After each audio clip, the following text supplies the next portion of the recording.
Bienvenue sur Africa 24 dans cette nouvelle édition de l'Africa Tonight. Voici les titres de l'actualité. Victoire historique de l'opposant Lazarus Chakwera au Malawi. Avec 58,57% des voix, l'ancien pasteur a mis fin à l'ère Peter Mutharika. Une victoire fermement contestée par l'ancien chef de l'État malawite. L'Afrique du Sud pourrait connaître cette année sa pire récession en 90 ans. Le ministre des Finances, Tito Mboweni, annonce une contraction du PIB à 7,2%. Une croissance fragilisée notamment par la pandémie de coronavirus. Et enfin, le Soudan du Sud bénéficie d'un appui financier de la part du Japon. 2,2 millions de dollars leur a été alloué pour lutter contre l'invasion acridienne. Les détails dans ce journal. Au Malawi, le chef de l'opposition, Lazarus Chakwera, a remporté l'élection présidentielle organisée le 23 juin dernier. Le nouveau chef de l'État a obtenu la majorité requise, soit 58,75% des suffrages. Une victoire cependant contestée par le président déchu Peter Mutharika qui dénonce des irrégularités. Ce nouveau scrutin électoral avait été organisé après l'annulation de sa réélection en 2019 pour fraude. Les précisions d'Ashley Duprat. Le Malawi tourne la page du président Mutharika. Ce samedi 27 juin a été le jour de consécration pour l'opposant Lazarus Chakwera. Si l'élection de 2019 avait donné gagnant l'ancien président Peter Mutharika, cette fois-ci, c'est le prêtre évangéliste qui a été déclaré vainqueur.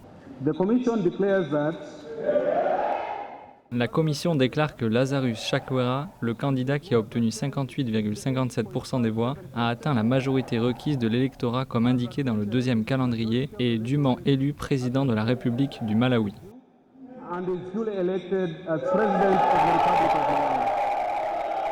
Une véritable revanche pour Lazarus Chakwera.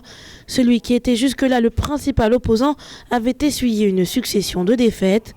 En 2014 d'abord, année qui a vu l'arrivée au pouvoir de Peter Mutharika, puis en 2019, lors de la fameuse élection dite du TIPEX, en raison des fraudes réalisées sur les bulletins de vote à l'aide de cet effaceur. L'ancien directeur de l'église des Assemblées de Dieu, qui affirme que c'est Dieu lui-même qui lui a ordonné d'entrer en politique, est désormais tourné vers l'avenir. Un avenir que le Malawi Congress Party, sa formation politique, envisage en totale rupture avec le régime précédent. Le Malawi a stagné en termes de développement parce que les systèmes ne fonctionnaient pas. Délibérément, les systèmes étaient rendus dysfonctionnels par ceux qui dirigeaient. Le principal objectif du docteur Lazarus Chakwera est maintenant de s'assurer qu'il existe des systèmes qui fonctionnent.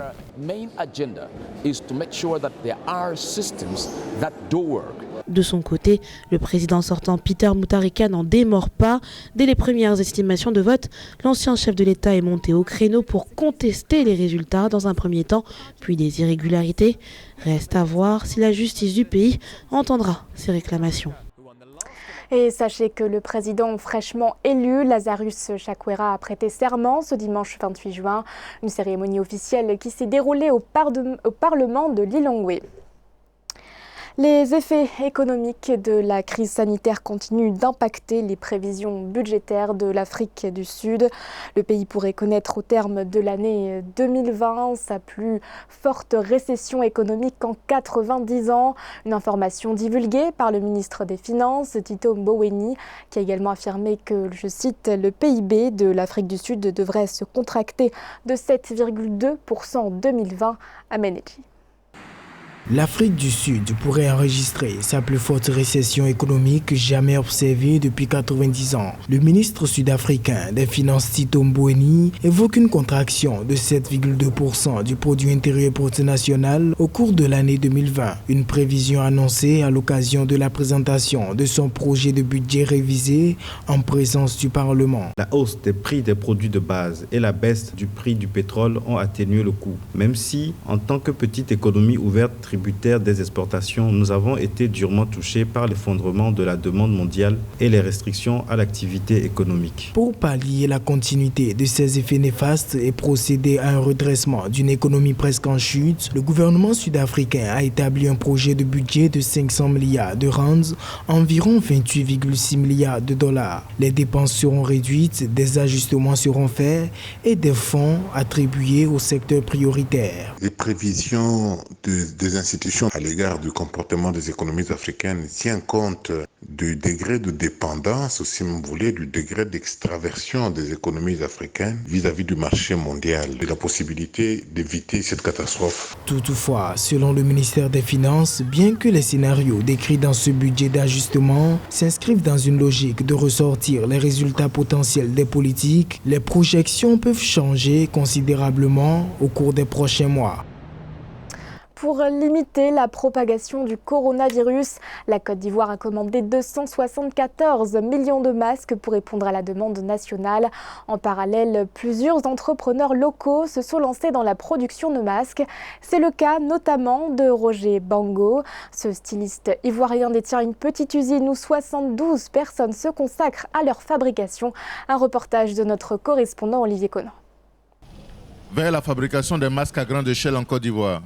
Pour lutter contre la pandémie du coronavirus, le gouvernement a commandé 274 millions de masques. Le gros lot est à importer de l'étranger, mais 5 millions seront produits par les grandes entreprises locales, notamment les ateliers de l'armée. Des entrepreneurs locaux se sont lancés dans la fabrication industrielle de masques, à l'exemple du styliste couturier Roger Bango.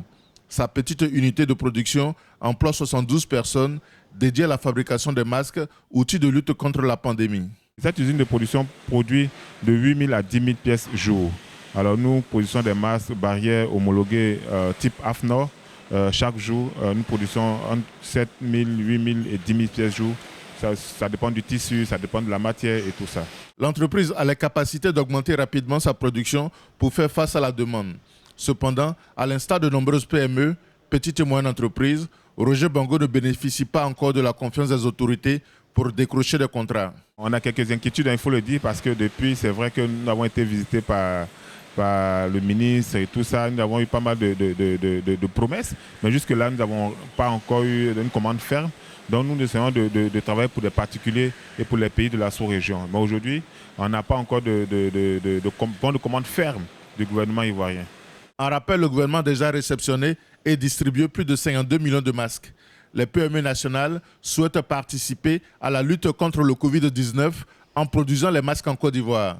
Cela leur permettrait également de compenser la baisse des activités et chiffres d'affaires depuis la survenue de la pandémie du coronavirus. Face au réchauffement climatique, les autorités ougandaises ont développé un projet d'irrigation dans plusieurs régions du pays. Un projet financé par l'Association internationale de développement à hauteur de 169,2 millions de dollars.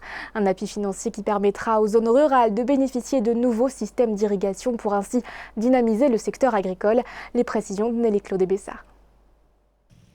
Le projet d'irrigation dans les zones rurales ougandaises bénéficie d'un important appui financier. 169,2 millions de dollars ont été injectés dans le dit projet par l'Association internationale de développement, IDA. Le projet d'irrigation pour la résilience climatique permettra la construction de nouveaux systèmes publics d'irrigation dans le pays. L'initiative, à en croire la Banque mondiale, pourrait bénéficier à 63 200 agriculteurs, principalement des petits exploitants. Ce financement de 169,2 millions de dollars va bien sûr contribuer à renforcer la résilience climatique. Par et grâce à l'irrigation, les paysans pourront désormais apporter de l'eau aux plantes pour permettre leur développement normal en cas de déficit d'eau induit par un déficit pluviométrique et par la sécheresse. Outre la crise sanitaire marquée par la pandémie de coronavirus, l'Ouganda, comme la plupart des pays de la sous-région, a connu l'invasion de criquets pèlerins qui ont ravagé de nombreuses plantations ces derniers mois. Cet investissement, selon les experts, intervient au moment où ce pays d'Afrique de l'Est fait face à de nombreux défis tout en renforçant la précarité dans les zones rurales ciblées par le projet. Ces systèmes d'irrigation vont permettre aux planteurs de cultiver de façon continue et partant de tripler, voire quadrupler les rendements de l'agriculture pluviale. Ces systèmes doivent être bien appliqués techniquement. L'agriculture, principale activité dans le pays, subit de plein fouet le changement climatique à travers la recrudescence de la sécheresse et des pluies irrégulières. Le secteur permet la création de revenus d'emploi et la subsistance pour au moins 40% de la population. 2,2 millions de dollars, c'est la somme allouée par le Japon en faveur du Soudan du Sud. Un financement nécessaire pour lutter contre l'invasion acridienne, notamment après l'attaque d'insectes ravageurs au mois de février 2020 qui a provoqué des pertes d'hectares de culture. Nelly Claude Bessa. Renforcement de la lutte contre les criquets pèlerins au Soudan du Sud. Les autorités du pays ont perçu un soutien de 2,2 millions de dollars du gouvernement japonais. Cet appui intervient au moment où l'invasion acridienne dans le pays pourrait s'avérer catastrophique du fait que près de 60% de la population est déjà menacée par la faim en raison des effets combinés de la guerre, de la sécheresse et d'inondations. Au Soudan du Sud, on craint que le pays ne connaisse une grave crise alimentaire en raison des dégâts des criquets, en plus des dégâts causés par les inondations depuis l'année dernière. Il est prévu que la fourniture d'une aide d'urgence améliorera l'état nutritionnel d'environ 49 900 personnes. Ces criquets pèlerins aggravent le problème de sécurité alimentaire dans le pays, dévorant les quelques récoltes de maïs et de sorgho que la sécheresse avait épargnées. Des centaines de milliers d'hectares de culture ont été ravagés par ces insectes, menaçant ainsi la sécurité alimentaire. Le financement va aider le gouvernement du Sud-Soudan à mettre en place un programme d'encadrement des paysans dans la maîtrise des méthodes d'identification des signes d'une éventuelle réapparition des insectes ainsi que des méthodes de lutte efficaces. Ceci implique une formation permanente des acteurs, une mobilisation importante des équipements. Pour rappel, en février 2020, des millions de criquets pèlerins ont attaqué plusieurs pays de l'Afrique de l'Est, dont le Soudan du Sud, la Somalie, le Kenya et l'Éthiopie. Ces insectes, capables de parcourir 100 à 150 km en une journée, ont ainsi ravagé des dizaines de milliers d'hectares de plantations dans ces pays. Le scénariste congolais Malolo Matuala a fait son entrée dans le monde du 7e art avec son premier court-métrage intitulé In Extremis, une comédie romantique qui avait été présentée à Pointe-Noire en mars 2020. Mais en raison du coronavirus, le public congolais a dû patienter quelques mois avant de pouvoir le visionner. Un reportage de notre correspondant Deva Panzou. In Extremis est le premier scénario sorti de la plume de Malolo Matuala qui a fait son entrée dans le cinéma depuis novembre 2019 grâce à ce court-métrage d'une durée de 23 minutes. L'auteur, également producteur de cette comédie romantique, a évoqué l'espoir et l'amour dans son œuvre cinématographique. Sans rentrer en profondeur parce qu'il faut laisser l'occasion aux gens de le découvrir.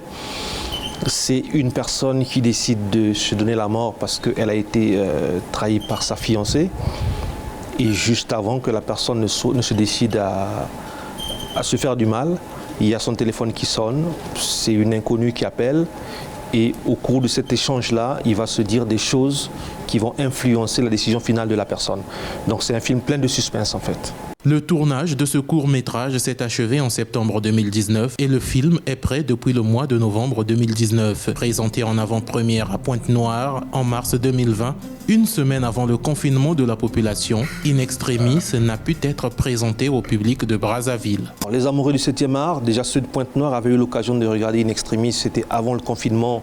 Ceux de Brazza n'ont pas forcément eu cette chance. Mais en tout cas, le mot que je peux dire, c'est qu'In Extremis, c'est un film très très intéressant, avec beaucoup de suspense, qui valorise également le Congo. Et j'encourage toutes les personnes qui le peuvent à le suivre. Et dès qu'on aura un programme de diffusion sur Brazzaville, nous communiquerons là-dessus afin que les gens soient sensibilisés. Cela fait un peu plus de 3 mois que les salles de spectacle ont été fermées pour freiner la propagation du coronavirus. Toutefois, le scénariste congolais Malolo Matuala n'est pas prêt à ranger sa plume puisqu'il prépare aussi d'autres projets. Dans sa gibecière, un long métrage et peut-être une série télévisée sont programmés. Ce journal a été réalisé par l'ensemble de la rédaction. Merci de votre fidélité. L'actualité continue sur Africa 24.